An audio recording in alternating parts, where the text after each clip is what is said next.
Good morning বন্ধুরা।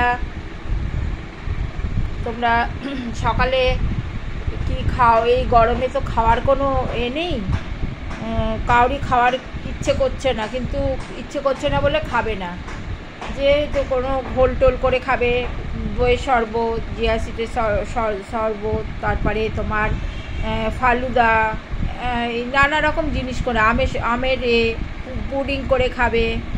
ঠিক আছে, ফল টলের মাধ্যমে যেগুলো খাওয়ার সেগুলোই খাবে। তো যাই হোক, আমি সকালবেলা কি খাচ্ছি দেখো, সন্ধ্যেবেলা তো দেখালাম দইয়ের ঘোল করে খাচ্ছি চায়ের বদলে।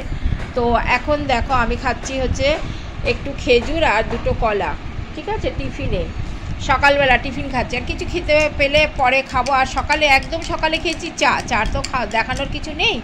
তো এখানে আজকে শুক্রবার বলে আমি এটা হচ্ছে করে নিয়েছি, ওই যে অ্যাসিড ভিজিয়ে রেখেছিলাম, রাত্রে ভেজাইনি, সকালে ভিজিয়ে রেখেছিলাম, একটুখানি বিট নুন দিয়েছি আর তোমার একটু মধু দিয়েছি। আর এটা আমি শরবতটা এটা খাবো, এটা খেলে পেটটা ভরা থাকে আর কোনো ব্যাপার নেই, আর এটা একটু খাবো, ব্যাস এটাই হলো কাজ। বাই বন্ধুরা।